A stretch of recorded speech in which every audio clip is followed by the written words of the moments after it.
Sub-Saharan Africa has been fundamental to the global prosperity of the advanced countries. Okay? And Africa had a role to play. It has a role as a raw material producer. We will not allow Sub-Saharan Africa to escape that. Okay, we do everything to keep Sub-Saharan Africa where it is, also impoverished. It's absolutely vital for the prosperity of everyone else. So let's get clear about that. Okay, and this means all the economic structures, all the global institutions, and the economics we teach everyone is all designed to keep Africa exactly where it is.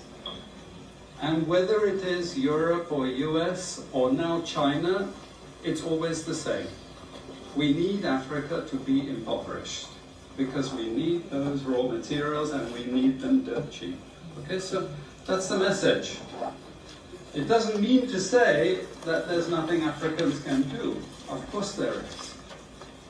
Okay, but this is the opposition that they're fighting. This is what it's about. Because if Africa does do something different, I assure you living standards of all those in Europe and North America and Asia is going to fall. Okay? And that is a big price to pay. I assure you that the West is not going to allow that without a big fight. Okay, so this is what it's fundamentally about. Yeah, after listening to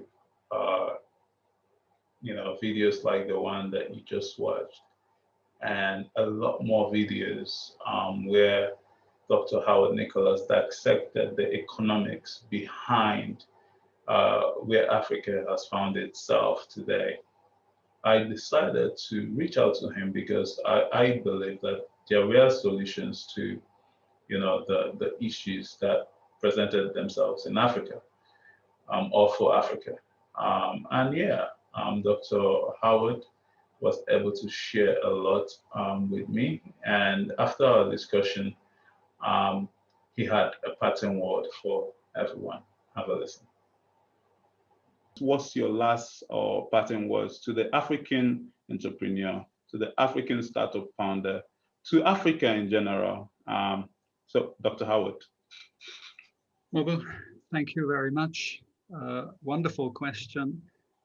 I put it like this, that if tomorrow I see African entrepreneurs rising to the challenge of industrializing, of going for manufactures, I would like to take the small savings that I have and whack it into Africa, knowing that in 10 years' time, it'll grow so massively that there's no chance of me ever having this sort of profit growth anywhere else in the world. Why?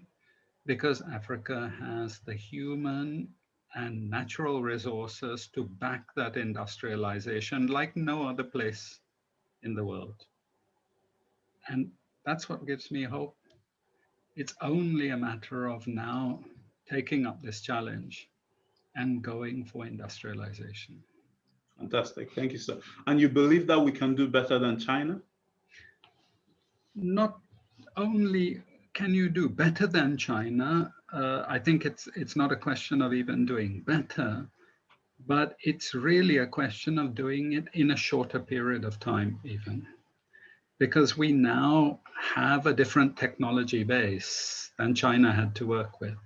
It's a technology base that allows you to accumulate wealth like we've never been able before. Unfortunately, at the moment, as you know, the current structures transfer all that wealth out of Africa.